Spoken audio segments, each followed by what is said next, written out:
बिस्मिल्लाहिर्रहमानिर्रहीम।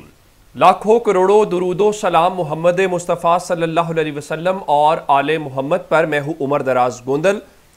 जो बड़ी खबर है वो एक तो ये है कि आपने देखा कि अक़वाम मुत्तहिदा की करारदाद अब हुकूमत मान गई है कि ये पाकिस्तान तहरीक इंसाफ की कामयाबी है। पहले इसको कहा जा रहा था जी फ़लान लॉबी इसके पीछे है, तो फ़लान मामला है, तो ये मामला। नंबर 2, अक़वाम मुत्तहिदा का वर्किंग ग्रुप।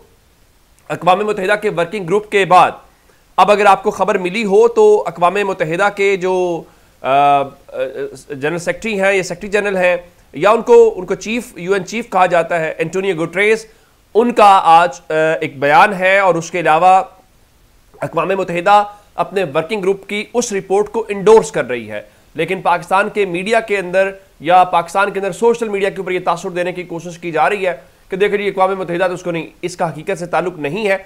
मैं अरब न्यूज़ की खबर आपको दे देता हूं। अरब न्यूज़ ने क्या लिखा है? UN chief Antonio Guterres wants the political situation in Pakistan to evolve in a much more positive way, spokesperson for UN Secretary General says। अब वो ये कह रहे हैं कि जो अक़वाम मुत्तहिदा के सेक्रेटरी जनरल हैं वो ये चाहते हैं कि पाकिस्तान के अंदर जो मौजूदा सूरत हाल है वो ज़रा बेहतर हो और मस्बत अंदाज के अंदर बेहतर हो। इसका मतलब क्या हुआ? इसका मतलब हुआ ये वही फुटप्रिंट्स हैं जो वहाँ से मेरी रिपोर्ट्स आई हैं। ये वही मामला है कि चीज़ें बेहतरी की जानिब जाएँ। जो आपका दोस्त चीन आपके दबे लफ्ज़ों में कह रहा है भाई इस्तेकाम लेके आओ, सियासी इस्तेकाम आएगा, पॉलिटिकल इस्तेकाम है, ये दोनों इस्तेकाम आते हैं तो सरमायाकारी आती है, अदरवाइज सरमायाकारी आपके पास नहीं आती। लेकिन अब अगली खबर क्या है? अगली खबर यह है कि सारी बातों को छोड़ के हमारे यहाँ ये कहा जाता है कि देखिए जो इमरान खान है वो बस डील चाह रहे हैं, वो एनआरओ चाह रहे हैं। हालांकि इमरान खान ने एक बार भी नहीं कहा मुझे हाउस अरेस्ट करो, इमरान खान ने एक बार भी नहीं कहा मुझे हॉस्पिटल ले जाओ, इमरान खान ने एक बार भी नहीं कहा कि मुझे बैरून मुल्क जाने दो। इमरान खान की बेगम को उनके घर में बंद किया गया, उन्होंने अदालत को दरख्वास्त दी और कहा कि नहीं मैं यहाँ नहीं रहना चाहती, मुझे आप लेके जाएं अडयाला जेल। अडयाला जेल मुंतकिल किया गया। फिर खबरें आई कि इमरान खान को ये ऑफर की गई है कि आप मुल्क से बाहर चले जाएं। हलीमा खान भी कहती हैं, लेकिन इमरान खान का एक नुक्ता बड़ा सादा है। वो ये कहते हैं कि मुल्क अपना घर होता है, भला कोई घर भी छोड़ के जाता है। अब इस सब के बीच में बंद कब्रों की खबरें, या आपको कहा यह जाएगा कि जनाब जो इस्टेब्लिशमेंट है वो इमरान खान से बात नहीं करना चाहती और इस्टेब्लिशमेंट जो है उसने कांटा लगा दिया। नहीं, आप बाकी आपका तासुब, आपकी नापसंदीदगी या पसंदीदगी जो भी हो, पाकिस्तान की पॉलिटिकल रियलिटी इमरान खान है।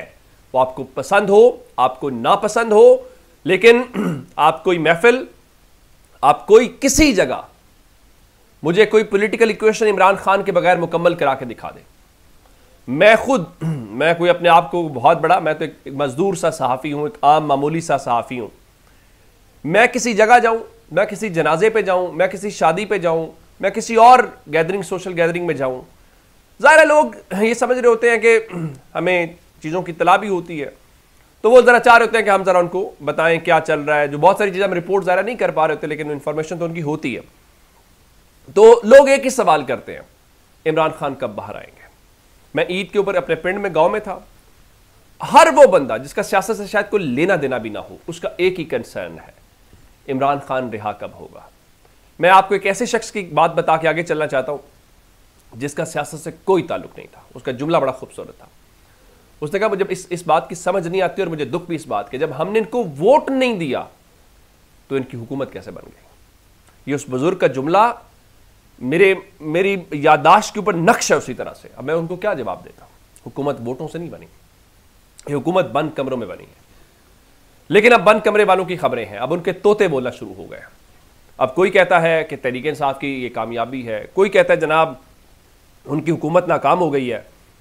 अब ये अपने आप को ताने देना शुरू हो गया। नीफ अब्बासी कह रहे थे ख्वाजा आसिफ अगर कहते हैं कि हुकूमत नाकाम हो चुकी है तो वो इस्तीफा दें और नहर के अंदर डुबकियां लगाएं। लेकिन असल खबर ये नहीं है। असल खबर वही है जो मैंने आपको बताया कि हुकूमती तोता बोला है और बंद कमरों की खबर है। तासुर यह है कि इमरान खान से इस्टेब्लिशमेंट बात नहीं कर रही। लेकिन मैं आपको एक सवाल बताता हूं, हुकूमत के वजीर का जवाब बताता हूं, बाकी फैसला आप कर लीजिएगा। हुआ यह कि आज आसमा शराजी के शो में राना सनाउल्लाह बैठे हुए थे और आप जानते हैं कि राना सनाउल्लाह किसकी ज़बान बोलते हैं, राना सनाउल्लाह किसके करीब हैं। ज़ाहिर है नवाज शरीफ ग्रुप से हैं और उनके बहुत क्लोज हैं और शरीफ ख़ानदान के भी बड़े काबिल एतमाद, इसमें कोई शक वाली बात नहीं है। तो उनसे ये सवाल हुआ कि इमरान खान आपसे बात नहीं करना चाहते, तो क्या वो इस्टेब्लिशमेंट से बात करना चाहते हैं? तो राना सनावला ने कहा कि नहीं, इमरान खान इस्टेब्लिशमेंट से भी बात नहीं करना चाहते। अब ये एक बहुत ही हैरान किस्म की बात है। मैं ज़रा आपको उनका ये जो जुमला है वो सुनाना चाहता हूँ, ज़रा सुनिएगा। मुज़ाकरात जो प्राइम मिनिस्टर ने पेशकश की थी और आप खुद भी कहते हैं कि आउट ऑफ कोर्ट सेटलमेंट होनी चाहिए बहुत सारी चीज़ों की, उसमें भी कोई पेशरफ्त नहीं हुई। वजह क्या है? क्या आपको लगता है कि इमरान खान साहब रजामंद नहीं है, वो सिर्फ इस्टेब्लिशमेंट से बात करना चाहते हैं? जी नहीं, या जी नहीं, वो इस्टेब्लिशमेंट से भी बात नहीं करना चाहते। अब राना सनावला ये कह रहे हैं कि इमरान खान जो हैं वो इस्टेब्लिशमेंट से भी बात नहीं करना चाहते। उसके साथ वो ये भी कहते हैं कि इमरान खान को एंटी इस्टेब्लिशमेंट वोट मिला है, और फिर उसके बाद वो ये भी कहते हैं चूंकि इमरान खान बात नहीं कर रहे किसी से, ना हुकूमत से और ना ही इस्टेब्लिशमेंट से, तो इसलिए अब उन्हें पाबंद रखा जाएगा, यानी उन्हें जेल में रखा जाएगा। चले रख ले, उससे क्या फ़र्क पड़ता है। पाकिस्तान के लोगों ने इस तमाम तर हथकंडों, तमाम तर चीज़ों के बावजूद अपना फ़ैसला जो है वो 8 फरवरी को सुना दिया है। बाकी अब आपकी मर्ज़ी है। अब अगली खबर, मैंने आपको एक खबर दी थी कि वो पुराना डॉक्यूमेंट एक सामने आया है जो 8वां काबीना का इजलास था, जिसमें पता चला कि पाकिस्तान तहरीक इंसाफ को गैर कानूनी तंजीम करार दिया गया। गो कि ये सूबाई हुकूमत काम नहीं कर सकती, ये उनका इख्तियार नहीं है। अच्छा, उस चीज़ को हम एक और नज़र से भी देख सकते हैं। मिसाल के तौर के ऊपर अब ये जो मामला काबीना वाला है, ये 25वां इजलास था, सॉरी 8वां इजलास था जो मई के आखिरी हफ्ते में हुआ। जुलाई शुरू हो गया है। अगर आपने इमरान खान के खिलाफ केस बनाना था तो आप केस तो नहीं बना सके। इसका मतलब है कि आपको पता है कि आप नहीं कर सकते। लेकिन तहरीक इंसाफ वाले क्या कह रहे हैं, तस्दीक किस बात की कर रहे हैं?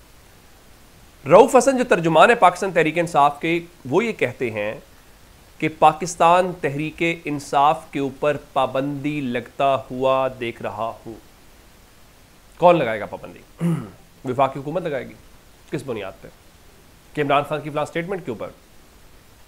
अगर आप ये कर भी लेंगे और आप जानते हैं कि पाबंदी हुकूमत ने नहीं लगानी होती, पाबंदी जो है वो ये काम है सुप्रीम कोर्ट का, तो क्या काजी फायज ईसा साहब की सरबराही में वो सुप्रीम कोर्ट जिसने बल्ले का निशान छीना, या जिन्होंने और बहुत सारे एजाजात हासिल किए हैं, क्या वो मुल्क की मकबूल तरीन सियासी जमात के ऊपर पाबंदी लगाएंगे?